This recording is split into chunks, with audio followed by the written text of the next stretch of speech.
महामंत्री जी, आप मुझे कहाँ लिए जा रहे हैं? मैं महाराज वज्रसेन की आज्ञा का पालन कर रहा हूँ महारानी जी। क्या है महाराज की आज्ञा? उन्होंने तो मुझे कुछ कहा ही नहीं। महाराज राजकाज में बहुत व्यस्त थे महारानी, उन्हें आपसे बात करने का अवकाश ही नहीं। परंतु ये तो बताइए, हम जा कहाँ रहे हैं? हम लोग जा रहे हैं एक महात्मा जी के पास, जो इस रोगग्रस्त शिशु को पुनः स्वस्थ कर देंगे। उनके हाथों में चमत्कार है महारानी, उनके स्पर्श मात्र से युवराज स्वस्थ हो जाएंगे। कहाँ है उन महात्मा जी का स्थान? यहाँ से दूर एकांत पर। क्या आप कभी उनके पास पहले गए हैं? क्या उनका चमत्कार आपने स्वयं देखा है? हाँ, अरे हाँ, अब स्मरण हुआ। मैं अपने एक मित्र के साथ उनके आश्रम पर गया था। बड़ी भीड़ थी वहां, सहस्त्रों लोग उनके चमत्कार से स्वास्थ्य लाभ की आशा में एकत्र हुए थे। मेला सा लग गया था वहां। शांत हो जा मेरे पुत्र, शांत हो जा। क्या वो महात्मा जी हमारे महल में नहीं पधार सकते थे? नहीं नहीं महारानी, वे महात्मा कहीं आते जाते नहीं। उन्हें किसी प्रकार का स्वार्थ या लोभ लालच नहीं है। वे तो एकमात्र परोपकार की भावना से दूसरों का उपकार करते हैं। धन्य है वे महात्मा। महामंत्री जी, एक ये है परोपकारी महात्मा और एक है हमारे राजगुरु धूर्जटी, जो दूसरों को कष्ट देने का जैसे प्रण लिए बैठे हैं। क्या मिलता है उन्हें दूसरों को कष्ट पहुंचाने से? मेरे तो कुछ समझ में नहीं आ रहा। मैं आपकी बात से सहमत हूँ महारानी जी। उनके जैसे ज्ञानी महापंडितों का काम दूसरों की सहायता करना है, दूसरों को दुख के सागर में ढकेलना नहीं। परंतु किसी के स्वभाव को तो नहीं बदला जा सकता।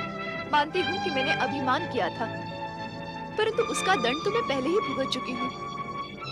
अब वे बार बार मुझे प्रताड़ित करने की चेष्टा क्यों कर रहे हैं? इससे उन्हें क्या मिलेगा? भला हो महाराज का, उन्होंने उनका आदेश मानकर मुझे महल से बहिष्कृत नहीं किया।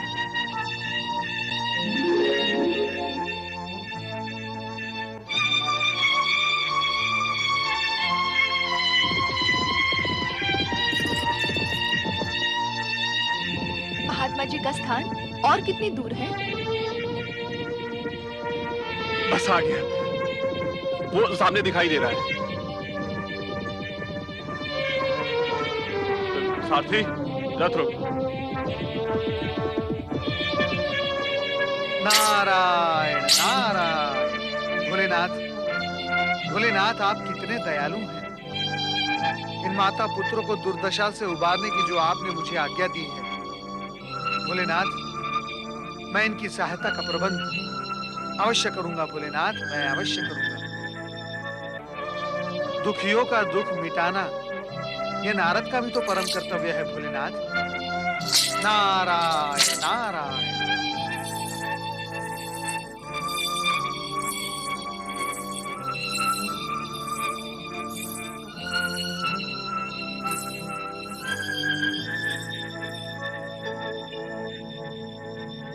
महामंत्री जी, यहाँ तो कोई आश्रम नहीं दिखाई दे रहा। ये तो वन प्रदेश का शिवालय है।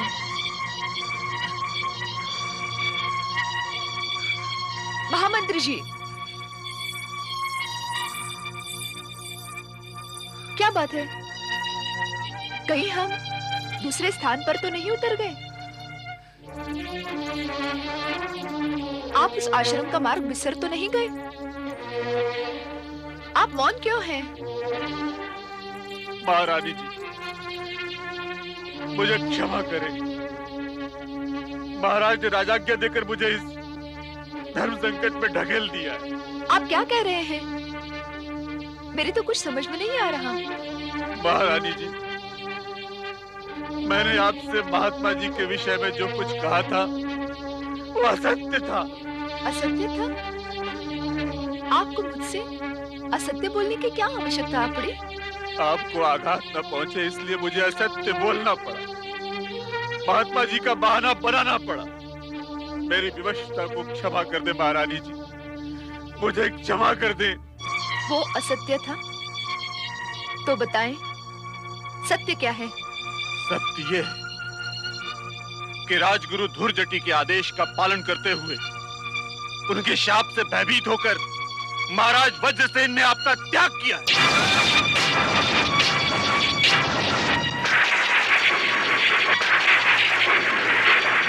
अपने राज्य से आपको बहिष्कृत किया है।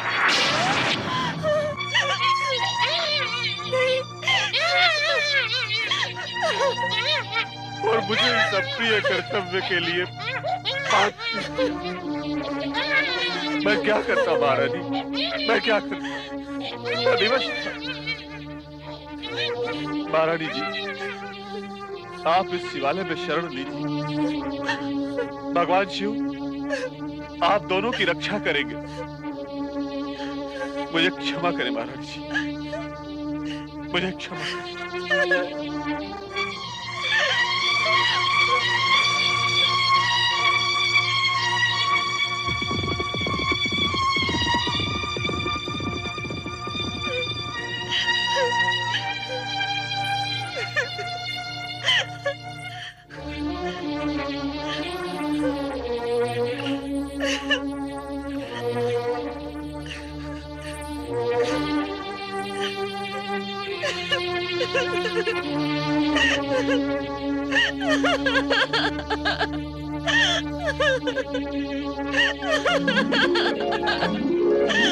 नारायण नारायण।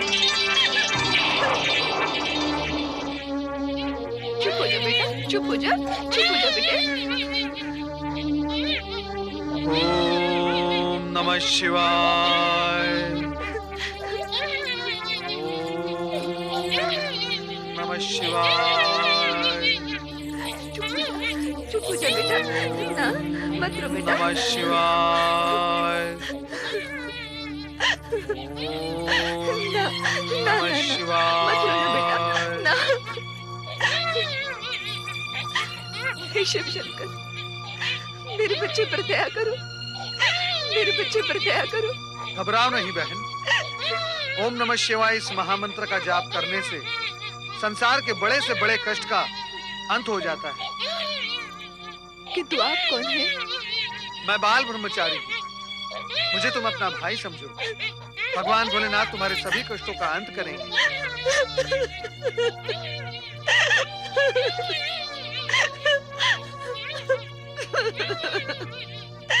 रो नहीं बहन, रोने से हृदय विदीर्ण होता है। तनिक धैर्य धारण करो और मैं जो कहता हूँ उसे ध्यान से सुनो। बहन, तुम भगवान भोलेनाथ की शरण में आई हो। अपनी सारी चिंताएं भगवान भोलेनाथ के शरण में समर्पित कर दो।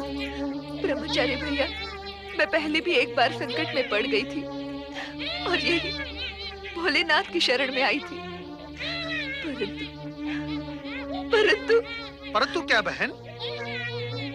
भगवान भोलेनाथ के शरण में आने के पश्चात संकट दूर ना हो, ये हो ही नहीं सकता बहन। इनकी शरण में आने के पश्चात संकट दूर होकर रहता है, इस बात पर मेरा अटल विश्वास है। मैं अभागन भगवान शिव पर अटल विश्वास नहीं कर पाई। मैं घबरा गई थी। उस समय एक ब्राह्मणी माता ने मुझे 16 सोमवार का व्रत और शिव पार्वती की आराधना की प्रेरणा दी थी, परंतु मैंने इसे नहीं किया। लगता है इसी कारण मैं पहले से भी बड़े संकट में पड़ गई हूँ।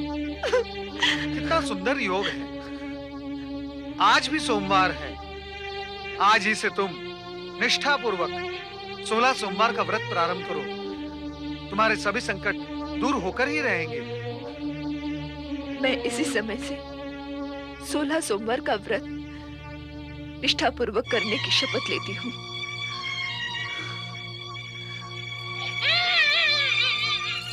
हे शिव शंकर, मेरे इस दुर्बल बालक पर दया करो, इसे शीघ्र ही स्वस्थ कर दो। बहन, क्या मैं ये पूछ सकता हूँ कि तुम कौन हो? किस संकट में पड़ गई हो? मेरी करुण कथा सुनकर क्या करोगे भैया?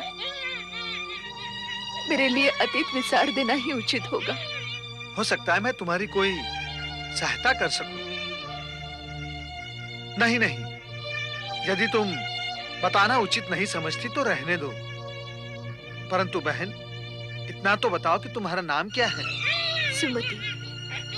सुमति, जो कुछ दिन पहले वत्स देश की गौरवमयी राजकुमारी थी और युवराज के पद पर प्रतिष्ठित थी। युवराज? एक स्त्री युवराज कैसे हो सकती है? गर्व और अहंकार ने मुझे राजकुमारी से युवराज बना दिया था और इसी कारण आज मेरी ये दुर्दशा हुई है। मैं समझ गया बहन। युवराज का अहंकार तुम्हारे पतन का कारण बना। परंतु तुम तो इस शिशु की मां हो, अर्थात तुम विवाहित हो। तुम राजकुमारी थी तो तुम्हारा पति कोई राजा ही होगा। हाँ भैया, राजकुमारी से मैं दशारण देश की महारानी बनी, परंतु दुख साया की तरह मेरे पीछे लगा रहा और इसका कारण है राजगुरु धूर्जटी का प्रतिशोध। राजगुरु धूर्जटी? ये तो मेरे गुरु हैं। क्या तुम राजगुरु धूर्जटी के शिष्य हो? कहीं उन्होंने ही तुम्हें मेरा पीछा करने के लिए तो नहीं भेजा? सच बताना ब्रह्मचारी, ये राजगुरु धूर्जटी के प्रतिशोध का कोई प्रपंच तो नहीं? क्रोधी और मिथ्याभिमानी धूर्जटी का साथ तो मैंने पहले ही त्याग दिया है। मुझ पर विश्वास करो बहन, मैंने तुम्हें सच्चे हृदय से बहन बनाया है। भगवान भोलेनाथ की शपथ, मैं तुम्हारा ये संकट अवश्य दूर करवा दूंगा। भैया,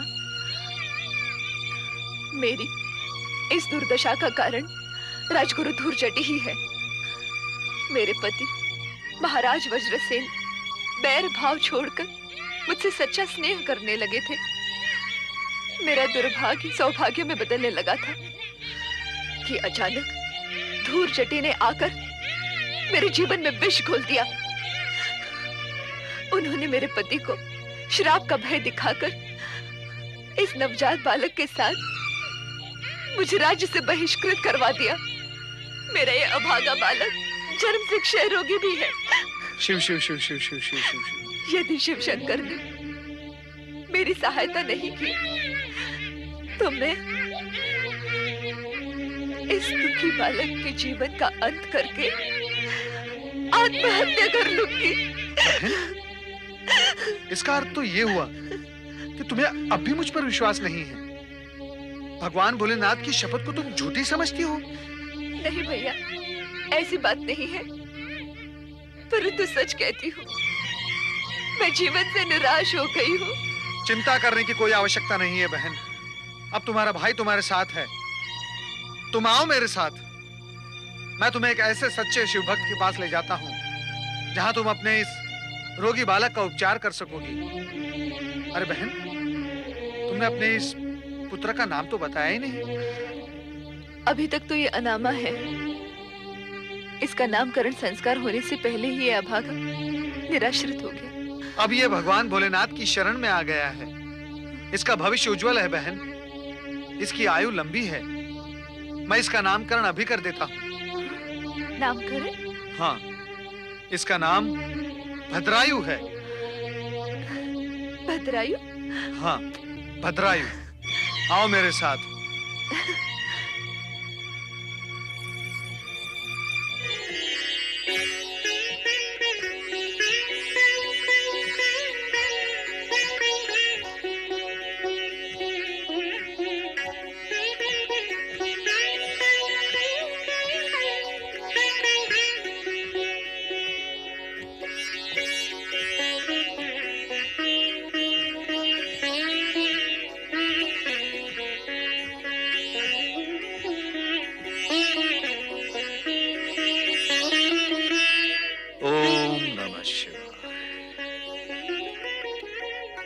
मुनीम जी, किसानों ने अनाज का भुगतान किया या नहीं?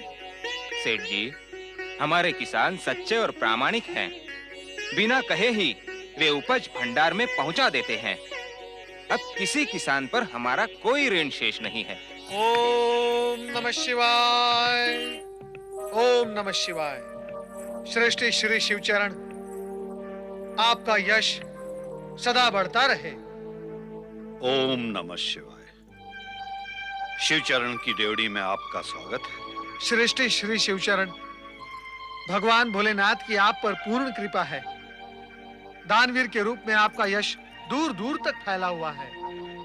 आपकी कीर्ति सुनकर ही हम आपके पास आए हैं।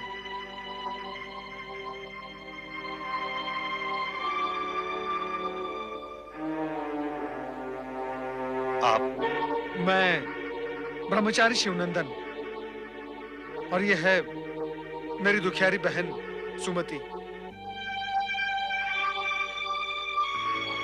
लगता है आप भी मेरी तरह शिव भक्त हैं। आप यहां से निराश होकर नहीं जाएंगे। कहिए, मैं क्या आपकी सहायता कर सकता हूं? मेरी इस दुखियारी बहन को कृपया आप अपने घर में आश्रय दें, क्योंकि मैं स्वयं एक गृहत्यागी ब्रह्मचारी हूं। इस विषय में जितनी आप सुमति की सहायता कर सकते हैं, उतनी मैं नहीं कर सकता।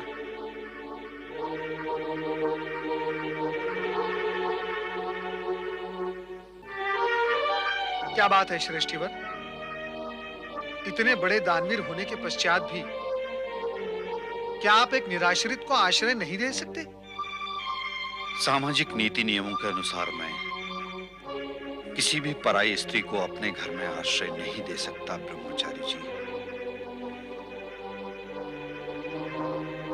आप इनकी रहने की व्यवस्था कहीं और कर दीजिए। मैं अन्य किसी भी प्रकार की सहायता के लिए तत्पर हूं। मेरी कठिनाई आप समझ सकते हैं। श्रेष्ठी, आप हमारी आशाओं पर इस प्रकार घात कर इस बेचारी को दुख के सागर में न धकेलें। ये बेचारी तो आपके घर के किसी भी कोने में पड़ी रहेगी। मेरी भी कोई सामाजिक प्रतिष्ठा है ब्रह्मचारी जी, और उस प्रतिष्ठा के विरुद्ध मैं कोई भी कार्य नहीं कर सकता।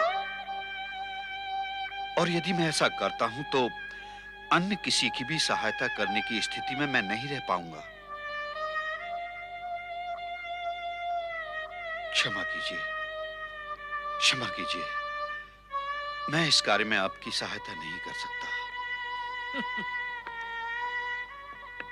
चलो सुमति बहन, एक शिवभक्त ही दूसरे शिवभक्त की सहायता करने के लिए तैयार नहीं है, तो समझ लो तुम्हारा दुर्भाग्य बहुत कठोर है। ओम नमः शिवाय। एक उपाय है ब्रह्मचारी जी। वो क्या है? मेरी धर्मपत्नी इन्हें आश्रय देने के लिए सहमत हो जाए तो मैं आपकी बात मान सकता हूं। वो भी गर्भवती है और इस समय उसे किसी महिला सहायकर्ता की आवश्यकता है। चलिए मेरे साथ।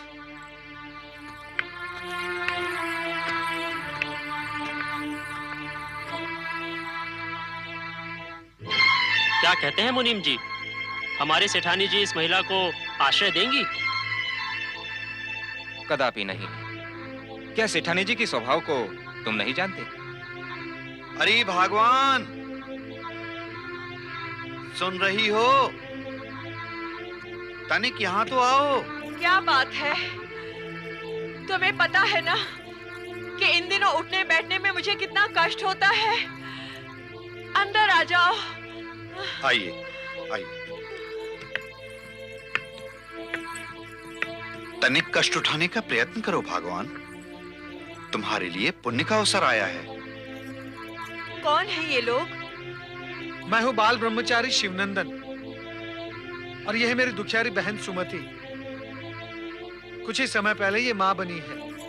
तुम यदि अनुमति दो तो हम इस निराश्रित को अपने घर में आश्रय दे सकते हैं।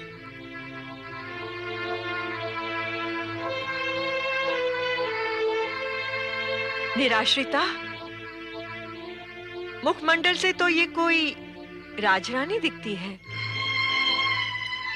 इसे आश्रय की क्या आवश्यकता है? आपका अनुमान सत्य है श्रीमंतिनी जी, परंतु भाग्य ने मेरे और मेरे बच्चे के साथ बहुत क्रूर खेल खेला है। एक राजरानी एक भिखारन बनकर रह गई। यदि आप मेरी व्यथा कथा सुनेंगी तो आपको मेरी बात पर अवश्य विश्वास हो जाएगा। ना मेरे लाल, चुप हो जा।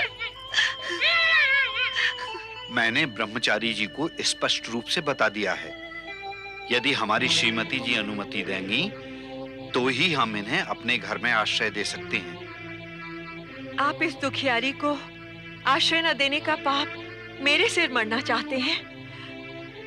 सुमति बहन, तुम्हारे इन आंसुओं ने मुझे विश्वास दिला दिया है कि तुम भाग्य की सताई हुई हो। तुम देख रही हो ना, मैं भी शीघ्र ही माता बनने वाली हूँ।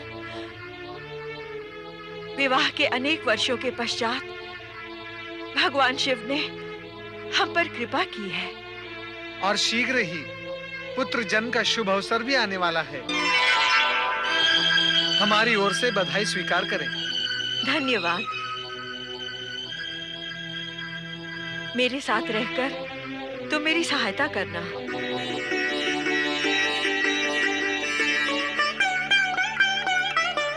जानते हैं ब्रह्मचारी जी, हम पर भगवान शिव की कृपा 16 सोमवार का व्रत करने के पश्चात ही हुई है। हम दोनों ने भी व्रत रखा था।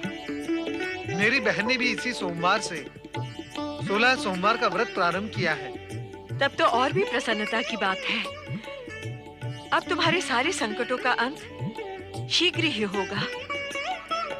श्रेष्ठीवर, मैं आप दोनों का कृतज्ञ हूँ। अब मैं अपनी दुखियारी बहन सुमति और भांजे की चिंता से मुक्त हुआ हूँ। ओम नमः शिवाय। ओम नमः शिवाय। ब्रह्मचारी जी। सुमति बहन, मैं तुम्हें समय समय पर मिलता रहूंगा। अब तुम मुझे आज्ञा दो। भैया, तुमने मुझ पर और मेरे बच्चे पर बहुत बड़ा उपकार किया है। मैं ये उपकार जीवन भर नहीं भूल पाऊंगी। नहीं बहन, नहीं।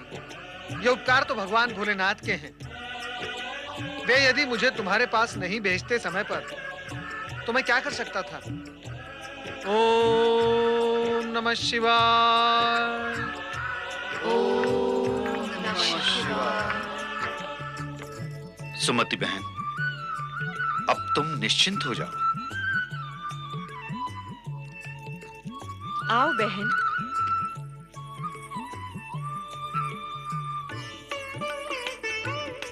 बहन, तुमने अपना नाम तो बताया नहीं। तुम्हें श्रीमंतिनी जी कहूं या? श्रेष्ठीवर ने धन प्राप्ति की आशा में मेरा नाम धनश्री रख दिया, परंतु मेरा पुराना नाम पार्वती है। पार्वती? शिव पार्वती पर आस्था रखने वाला हर संकट से उबर जाता है। पूरी निष्ठा से 16 सोमवार व्रत करने की शपथ ले, तेरा कल्याण होगा। बहन, मैंने उन ब्राह्मणी माता के कहने पर 16 सोमवार का व्रत तो प्रारंभ कर लिया, परंतु मुझे उसके विधि विधान के बारे में कोई ज्ञान नहीं है। मैं चाहती हूँ कि विधि पूर्वक पूजा करके 16 सोमवार का व्रत रखूं। 16 सोमवार का व्रत देवसेनी एकादशी के पश्चात प्रथम सोमवार से प्रारंभ होकर देव प्रबोधिनी एकादशी तक पूर्ण होता है। बहन, हमारे कुल पुरोहित जी तुम्हें शिव के मंदिर ले जाकर विधिवत इस व्रत की पूजा करवाएंगे। पुत्री सुमति, 16 सोमवार का व्रत अति पुण्यमान तथा फलदायक होता है। इससे भगवान शिव तथा माता पार्वती प्रसन्न होते हैं। माता पार्वती की कृपा से मैंने ऐसा ही किया है।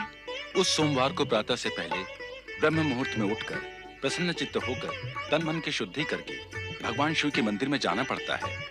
उस दिन कलह व कुवचनों से बचना भी अनिवार्य है।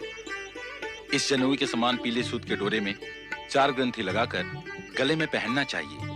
ये डोरा व्रत के पूर्ण होने तक पहनना होगा।